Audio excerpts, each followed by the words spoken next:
قصور آپ کا نہیں، بد نصیب ہم نکلے۔ دوستو، آج کا میرا جو ٹاپک ہے یہ حلال اور حرام کے بارے میں ہے۔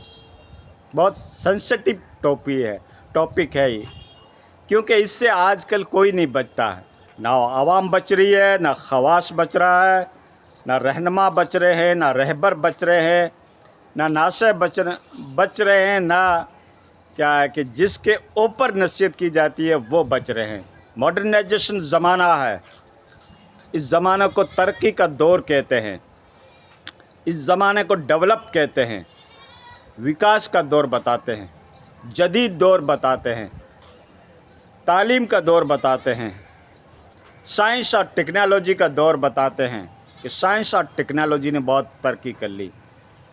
ٹھیک ہے، مادی اسباب نے ارتقا کیا، اپنی بلندی کو پہنچے، لوگوں نے جدید ایولیوشن پیدا کرنے کی کوشش کی، انسٹرومنٹ بنائے، ڈیوائس بنائے، سائنس کے اندر بہت بڑی انہوں نے ترقی کے مقامات کو حاصل کیا۔ لیکن دوستو، شریعت تو شریعت رہے گی، ٹھیک ہے نا۔ زمانہ کتنا اپنے اندر چینجنگ لائے، بدلاؤ لائے، پریورتن لائے، لیکن شریعت مقدسہ کے جو اصول اور مبادی ہیں وہ زمانے کے ساتھ کبھی نہیں بدلتے۔ جو مین اصول ہے، ہاں فروعی مسائل ضرور بدل جاتے ہیں۔ تو اسلام کا مین مسئلہ ہے حلال خوری کا، حلال رزق کے حلال کھاؤ، حرام سے اجتناب کرو، حرام سے بچتے رہو۔ لیکن جن لوگوں نے ہمیں نصیحت کی تھی، جو ہمارے ناصح تھے، جو ہمارے خطیب تھے، جو قوم کے رہبر تھے، جو قوم کی قیادت کرتے تھے، قوم کے لیے مارگ درشک تھے، موٹیویشنل اسپیکر تھے، قوم کے اندر ایمان کی بجلی بھرنے والے تھے، آج انہوں نے خود ہی وہ کام اختیار کر لیا۔ معاف کرنا، ایسا ہو رہا ہے کہ نہیں ہو رہا ہے؟ آپ کو اگر چاہے کوئی نذرانہ دیتا ہے، حلال کا ہے یا حرام کا ہے، 50,000 کی گھڑی ہے، آپ 2 ہاتھ ڈال کر لے لیتے ہیں۔ ہمارے مولوی لوگ چندے کے لیے جاتے ہو، اگلے کی کمائی رزق کے حلال ہے یا حرام ہے وہ نہیں دیکھا جاتا، ڈونیشن کو دیکھا جاتا ہے کہ اس نے 50,000 کی رسید کٹائی، لے لیتے ہیں۔ کوئی نہیں بچتا، مفتی نہیں بچتے، مولوی نہیں بچتے، آج کے دور کا میں کہہ رہا ہوں۔ تو دوستو، کیا سلف کا یہی منہج تھا؟ کیا صحابہ کرام کا یہی طریقہ تھا؟ کیا اللہ کے نبی کی یہی ہدایت تھی؟ اللہ کے نبی نے کہا، ایک حدیث مبارکہ کے اندر ہے کہ ایک آدمی ہوگا، مسجد کے کونے کے اندر ہوگا، پراگندہ حال ہوگا، پھٹے پرانے کپڑے ہوں گے، پیبند لگائے ہوئے کپڑے ہوں گے، داڑھی اور سر کا بال بکھرا ہوا ہوگا، آنکھوں سے روتا ہوگا، آنکھیں اشک بار ہوگی، لیکن اس کی دعا خدا کے یہاں قبول نہیں ہوگی، وہ دعا آسمان تک نہیں پہنچے گی۔ صحابہ کرام نے کہا کہ یا اللہ کے رسول، اس کا کیا کارن؟ What is the reason? کیوں؟ کیا ایسا کیا؟ غریب ہے، مسجد کا کونا ہے، بہترین جگہ ہے، خدا کا گھر ہے، وہاں پہ رو رہا ہے، آنکھیں اشک بہہ رہا ہے، تو اس کی تو دعا قبول ہونی چاہیے۔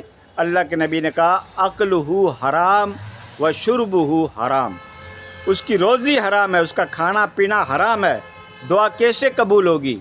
یہ اللہ کے نبی کی حدیث بتا رہا ہوں، میری بات نہیں بتا رہا ہوں، اللہ کے نبی کی حدیث بتا رہا ہوں، ٹھیک ہے نا؟ غور سے سننا۔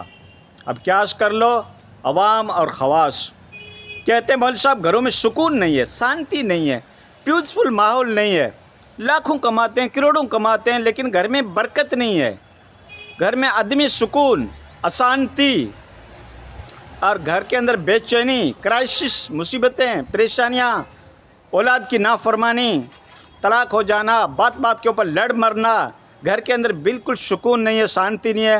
مارے تو کسی نے کچھ کرا دیو راجستھان کی بھاشا، کسی نے ہمارے اوپر سفلی یا علم چلا دیا، میلی ودیا کر دی، اس کی وجہ سے ہم پریشان ہو رہے ہیں۔ دوستو، کوئی میلی ودیا نہیں، میلا کام تو تم خود کر رہے ہو۔ اللہ اور اس کے رسول کے بتائے ہوئے دین کو آپ ایکسپٹ نہیں کر رہے ہو، ان کی تعلیمات کو گرہن نہیں کر رہے ہو، ان کے اوپر پابند نہیں ہو، تو کہاں سے گھر میں سکون ہوگا؟ ٹھیک ہے، کیا اللہ کی رحمتیں نازل ہوگی؟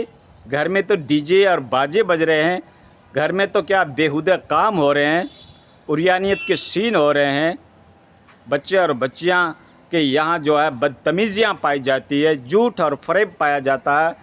تم خود حرام کی روزی کما رہے ہو، حرام بچوں کو کھلا رہے ہو اور کہتے ہو کہ گھر میں سکون نہیں، گھر میں برکت نہیں. برکت کہاں سے آئے گی؟ اس گھر میں کیا اللہ کے رحمت کے فرشتے رحمت لے کے آئیں گے یا غضب لے کے آئیں گے؟ جب غضب ہوگا اللہ کا نازل تو اس گھر میں عدم سکون پیدا ہوگا، گھر میں بیماریاں آئیں گی، گھر میں مصائب آئیں گے، گھر میں کرائسس آئیں گی، گھر کے اندر کیا سکون ختم ہو جائے گا. اس گھر میں لفڑے جھگڑے کرائسس فتنہ فساد یہ ان گھروں میں ہوگا جہاں پہ حرام کی کمائی آئے گی. اور کوئی نہیں بچتا، معاف کرنا، نہ قائد بچتے ہیں، نہ رہبر بچتے ہیں، نہ خطیب بچتے ہیں، نہ عالم بچتے ہیں، نہ مفتی بچتے ہیں. اس کام سے کوئی اجتناب نہیں کرتا، کوئی پرہیز نہیں کرتا، کوئی اس کے بارے میں خیال نہیں کرتا. آنا چاہیے ڈوکڑ، آنا چاہیے ڈالر، چاہے حرام کا ہو چاہے حلال کا ہو، چاہے یوٹیوب کی کمائی ہو اور چاہے وہ حرام گفٹ ہو چاہے حرام ڈونیشن ہو.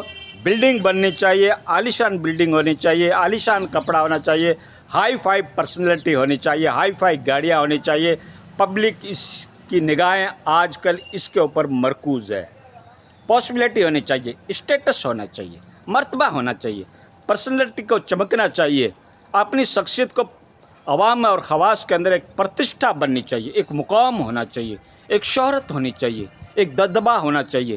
ہماری بات کو لوگ مانیں، ہماری شخصیت کو ایکسیپٹ کریں. اس کے لیے دولت ہونی چاہیے. دولت چاہے حرام ذرائع کی ہے چاہے حلال ذرائع کی ہے، ہونی چاہیے. ٹھیک ہے، چاہے کسی کا مرڈر ہو کے کر کے لائیں، کسی کی چوری کر کے لائیں، کسی کی ہت کی عزت کر کے لائیں، لیکن دولت ہونی چاہیے. عیسیٰ پیر نہ موسیٰ پیر، سب سے بڑا ہے پیسہ پیر.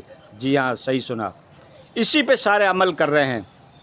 جو ناصر تھے ہمارے تھے، جو ہمارے رہبر تھے، وہ تھوڑا زیادہ کرتے ہیں. ٹھیک ہے نا؟ ہاں، بڑی مچھلی ذرا زیادہ کرتی ہے، چھوٹی مچھلیاں بھی اس کے نقش قدم کے اوپر چل پڑی کہ بھائی وہ پڑھا لکھا طبقہ وہ کر رہا ہے، فلاں شخص کر رہا ہے، تو ہمیں کرنے میں کیا حرج ہے؟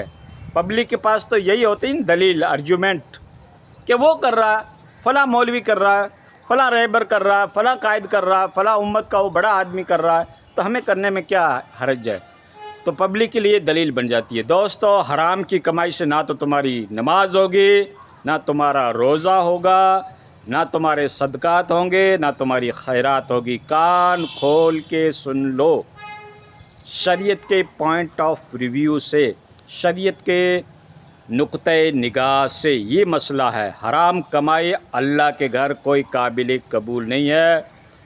وہ گندے کپڑے میں لپیٹ کے واپس تمہاری منہ کے اوپر مار دی جائے گی. اللہ محتاج نہیں ہے ایسی کمائی کا جو حرام کو کھلایا جائے. سود سے بچتے نہیں، حرام خوری سے رکتے نہیں، حرام نگاہی سے رکتے نہیں. ٹھیک ہے، ہاں، بد نگاہی ہوتی ہے کہ نہیں ہوتی ہے؟ ٹھیک ہے نا؟ یہ بھی ایک طریقے کے بد نگاہی بھی حرام بینی اس کو کہتے ہیں. تو یہ عریانیت، یہ ساری برائیاں امڑ کے اور یہ مسلم کمیونٹی کے اندر آنے لگ گئی. بد اخلاقی، چوری، بدمعاشی، ڈکیچی، یہ ساری برائیاں آج اس قوم کے اندر آ رہی ہے. جس کا پیغمبر اعظم، جس کی یہ تعلیم تھی کہ ان سے بچنا، تقوی کو اختیار کرنا. دنیا تمہارے لیے، مومن کے لیے قید خانہ ہے. تمہاری زندگی تو اخروی زندگی ہے، عالم آخرت کی زندگی ہے. جس پیغمبر کی یہ تعلیم ہو، جس نے یہ کہا ہو کن فی الدنیا کأنک غریب، دنیا میں ایسا رہا جیسا کہ ایک مسافر رہتا ہے، ایک اجنبی رہتا ہے. دنیا کرائے کا گھر ہے، دنیا آخرت کی کھیتی ہے. لیکن ہم نے، عوام اور خواص نے، اس کو اپنا اصلی مسکن سمجھا، اصلی جگہ سمجھی. تبھی تو ہم افورٹ کر رہے ہیں، کوشش کر رہے ہیں. نہ حلال کو دیکھتے، نہ حرام کو دیکھتے، نہ جائز کو دیکھتے، نہ ناجائز کو دیکھتے. اللہ را اس سے بچنے کی کوشش کرو. وقت بہت نازک ہے. ہاں، زمانہ ترقی کر رہا ہے، زمانہ آگے بڑھ رہا ہے. جتنا زمانہ ترقی کر رہا ہے، زمانے کے اندر اتنے حوادث پیدا ہو رہے ہیں، جتنے سادھن بڑھ رہے ہیں اتنے ایکسیڈنٹ بن رہے ہیں. جتنی سائنس بڑھ رہی ہے اتنی کیا ہے کہ عریانیت بڑھ رہی ہے، اور جتنا زمانہ ترقی کر رہا ہے اتنی ہی برائیاں، ایویل، اور یہ کیا کہتے ہیں تشدد، نفرتیں، ہت کے عزت، یہ ساری برائیاں سمجھو کہ عروج تک پہنچ گئی ہے، ثریا تک پہنچ گئی ہے، امڑ امڑ کے سماج اور سوسائٹی میں آ رہی ہے. لیکن اس کو آبزرو تو کر رہے ہیں، لیکن اس کا ریزن معلوم کرنے کا کسی کے پاس کچھ نہیں ہے کہ یہ کیوں ہو رہی ہے. جب تعلیم کا یگ ہے، جب شکشا کا یگ ہے تو اتفاق ہونا چاہیے نا، پبلک کی بھلائی کی باتیں ہونی چاہیے نا، ایورنیس ایک ہونا چاہیے نا سماج کے اندر. لیکن اتنی برائیاں کیوں ہو رہی ہے، کیوں ہو رہی ہے، کیونکہ ہم نے شریعت مقدسہ کا دامن چھوڑ دیا، ہم نے دنیا کے مادی اسباب کو سب کچھ سمجھنے لگے، تب ہمارے ساتھ یہ حالات ہو رہی ہے. اب واویلا مت کرنا، اب شکایتیں مت کرنا.